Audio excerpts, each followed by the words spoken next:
మీ అందరికీ egg role ఎలా చేయాలో తెలుసు. కానీ నేను చూపించేది తక్కువ ఆయిల్ యూజ్ చేసుకొని నో ఆయిల్ అనుకోండి. ఆయిల్ అస్సలే లేకుండా కూడా చేసుకోవచ్చు. చాలా హెల్తీగా ఉంటుంది. ఫస్ట్ గోధుమ పిండి తీసుకొని బాగా కలుపుకోవాలి. కొద్దిగా సాల్ట్ అండ్ వాటర్ వేసుకుంటూ తడుపుకుంటూ కలుపుకోవాలి.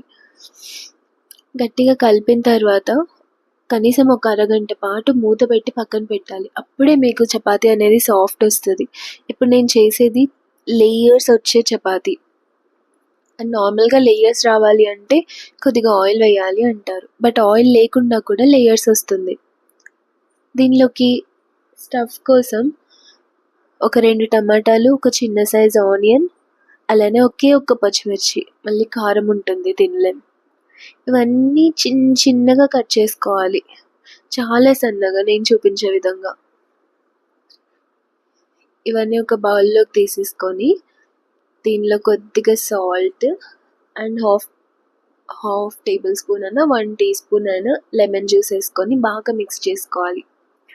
బాగా కలిపి దీన్ని కూడా పక్కన. ఇది సాల్సా, నార్మల్ సాల్సానే, బట్ చాలా బేసిక్ది. దీనిలో ఇంకా మీరు ఏమన్నా యాడ్ చేసుకోవాలంటే చేసుకోవచ్చు. సూపర్ టేస్టీగా యమ్మీగా ఉంటుంది. ఇప్పుడు కొంచెం గోధుమ పిండి తీసుకొని బౌల్ లాగా చేసుకొని చపాతీ రుద్దుకుందాం. రుద్దుకున్న తర్వాత బాగా మరీ పలుచగా అక్కర్లేదు, కొంచెం ఒక మాదిరిగా రుద్దుకొని దాని మీద పొడి పిండి వేయాలి, పొడి గోధుమ పిండి. దాన్ని సగంలోకి ఫోల్డ్ చేసి ఇప్పుడు మళ్ళీ పొడి పిండి వేసి దాన్ని కూడా ఇంకొక హాఫ్లోకి ఫోల్డ్ చేసుకోవాలి.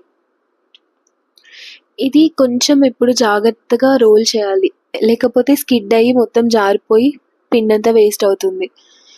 కొంచెం సాఫ్ట్గా పైన అంటూ రుద్దుకోవాలి. మరీ గట్టిగా ప్రెస్ చేయొద్దు, మరీ సాఫ్ట్గా కూడా అనొద్దు. మరీ సాఫ్ట్గా అంటే పైకి లేసి వస్తుంది. ఇది ఒక ట్రయాంగిల్ షేప్లో వచ్చేస్తుంది అనుకోండి, కానీ టేస్ట్ మాత్రం చాలా బాగుంటుంది. ఉత్త చపాతీ కూడా 3 చపాతీస్ తినే ఫీలింగ్ వస్తుంది ఇలా ఓపెన్ చేసి తింటుంటే. చాలా బాగుంటుంది. ఇప్పుడు ఒక బౌల్ తీసుకొని ఆమ్లెట్ కోసం నేను ఒక టర్కిష్ సిరీస్ చూసేదాన్ని. అందులో హీరోయిన్ ఆమ్లెట్ వేస్తే పెరుగు కలుపుతుంది.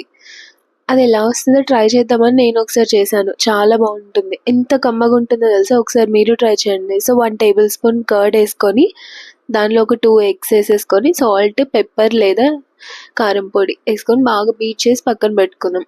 ఇప్పుడు మనం చేసుకునే చపాతీని చేసేసుకొని అది పక్కన పెట్టేసి ఇప్పుడు ఆమ్లెట్ మొత్తం ఇందులో వేసేద్దాం. ఆ ఆమ్లెట్ మిక్స్ దీని మీద చపాతీ పెట్టుకుందాం.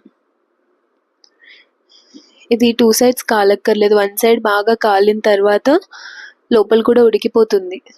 ఇది తీసి ఒక అల్యూమినియం ఫాయిల్, అది లేకపోయినా ఊరికనే కూడా తినచ్చు, అది పక్కన పెట్టేసుకొని దాని మధ్యలో ఇప్పుడు మనం ఏదైతే ఫస్ట్ సాల్సా ప్రిపేర్ చేసామో దాన్ని స్టఫ్ యాడ్ చేసుకొని రోల్ చేసుకొని తినేయడమే.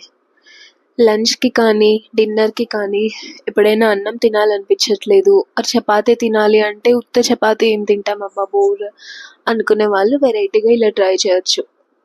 చాలా టైప్స్ ఆఫ్ ఎగ్ రోల్స్ ఉంటాయి, బట్ అందులో ఇదొక టైప్ అనుకోండి. చాలా బాగుంటుంది. చాలా basic process and simple, without oil. Try చేసి ఎలా వచ్చిందో నాకు చెప్పండి.